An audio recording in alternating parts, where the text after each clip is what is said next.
Before anything else, allow me to address the issues I had with this episode. Don't get me wrong, I fucking love this episode, but these are minor issues I just needed to vent about, okay? So, forgive me for venting. They're not going to affect the series or the episode in the long run. It's just stuff that I thought I should talk about.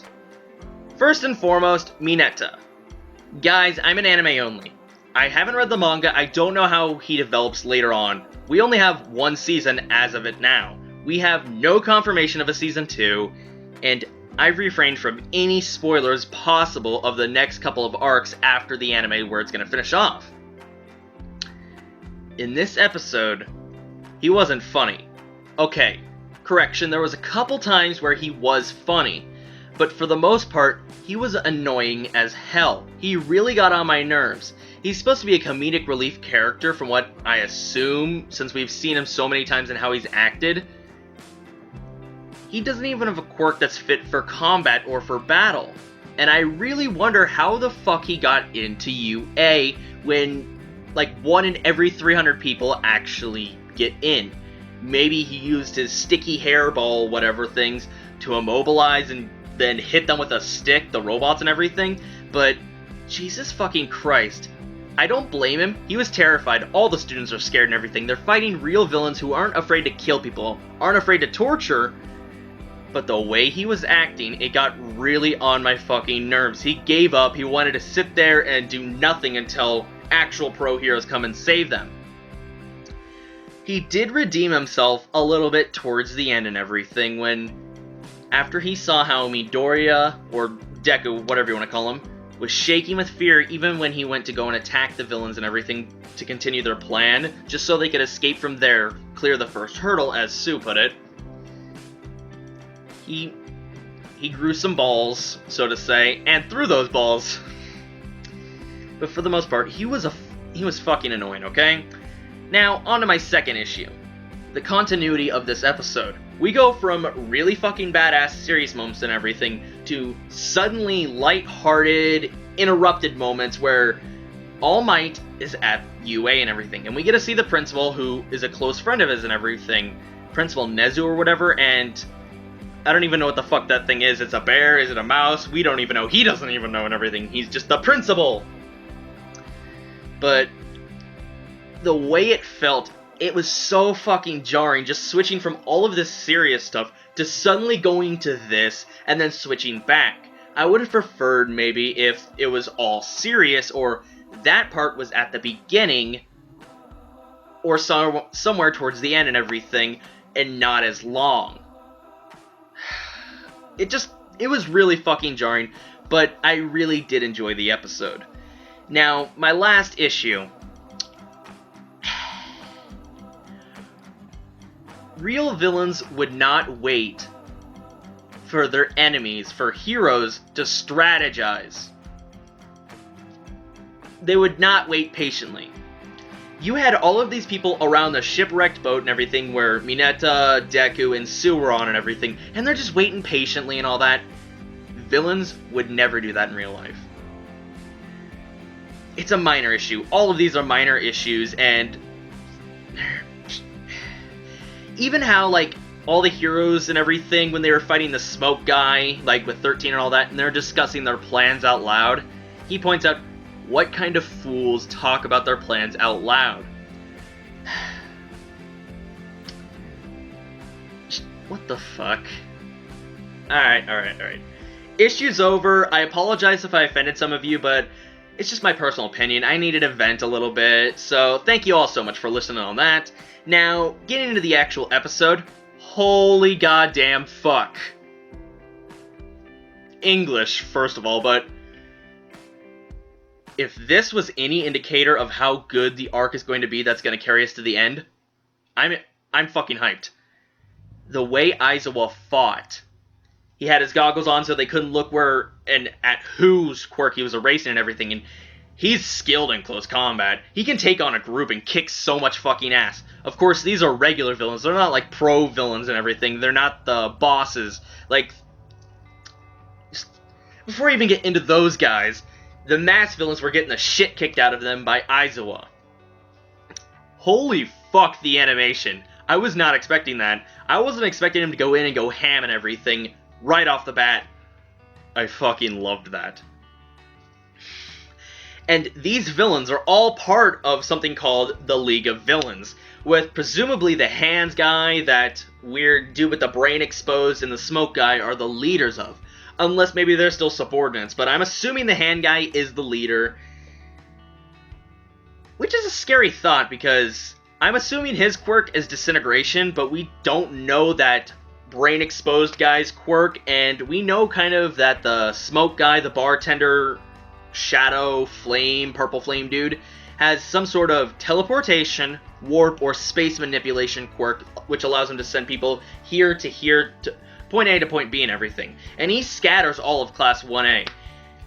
All over. Some are in the fire zone, some are in the landslide zone, so they all have to fight their own villains. Villains were there prepared already. But here's the thing. When the media had broken a couple days ago and everything, because the Hands villain, I'm assuming it was him, disintegrated the barrier and everything and they got in, they used that opportunity to steal a UA's schedule and everything, so they knew what teachers were going to be where. And they had come there looking to kill All Might, as we know.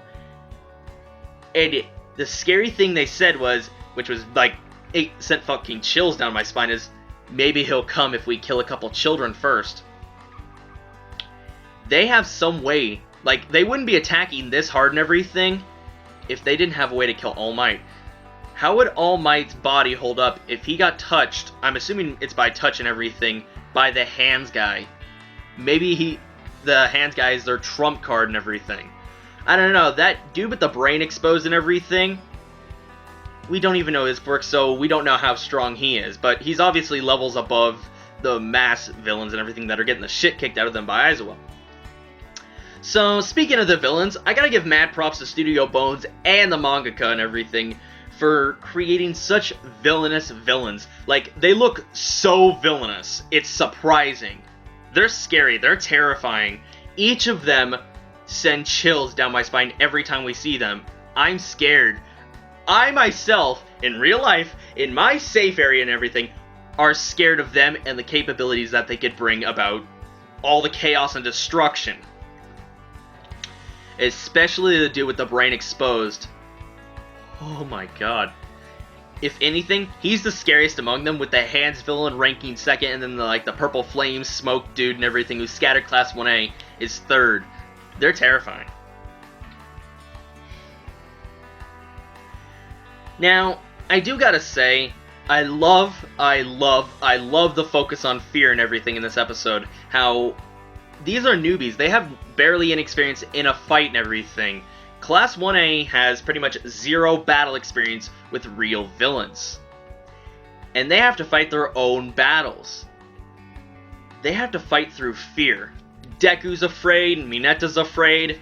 They have to stay calm and they have to fight. Because if they don't fight, they're going to get injured. They might even end up dying. And if they don't fight, they can't stop the plans of the villains. The villains want to kill All Might and everything.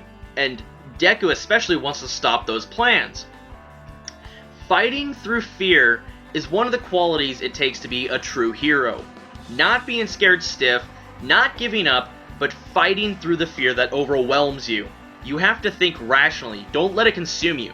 So, mad props to Deku for fighting through that fucking fear, and Mineta for actually growing a pair of balls at the end after seeing Deku, who's afraid, is willing to risk his life and everything so they can escape, so they can actually move past the first hurdle, the first obstacle and everything, so they can actually stop the villains. And I gotta say, the way Deku did it and everything with that Delaware smash, that was fucking badass. How he basically created a whirlpool, and Mineta kept throwing his, hairball, whatever things, they're super sticky and everything.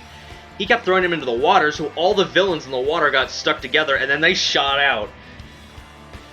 That was fucking badass. I'll admit it, that was fucking badass. And I love how he goes Delaware smash, and he's still trying to learn how to control his quirk, even in the midst of battle. I fucking love Deku for being such a smarty pants and everything, how he's so calm-headed a lot of the times, and he's willing to strategize and think his way through fights. Now, All Might is back at the school and everything with Principal Nezu and all that. He can't get in. the villains have some type of person, a villain with a quirk and everything, that causes interference with all the alarms and cell phones. So Ida is being forced to actually run back to UA and everything to alert all the pros of what's happening. So we don't know if he's actually left at this time. It doesn't show us him leaving the building and all that. Here's my hypothesis.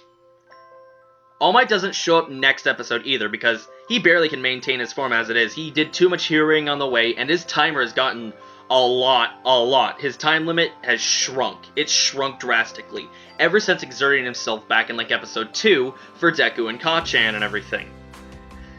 He's slower, he's not as strong, and his time limit has shortened. He barely can keep teaching classes as it is. So, even if he does show up, he's not going to last long. He's going to have to defeat them very fucking quick. And I don't think he's going to show up next episode. He might show up maybe the last 2 episodes for some awesome epic boss battle fight scenes and everything, but I don't think he's going to show up next episode. Correct me if I'm wrong, but please don't spoil anything. So, all in all, this was a damn good episode. Oh my god, I loved it. The animation, even though there was some issues, it was still so fucking enjoyable. They can't kill All Might. I think I got spoiled a couple weeks ago and everything.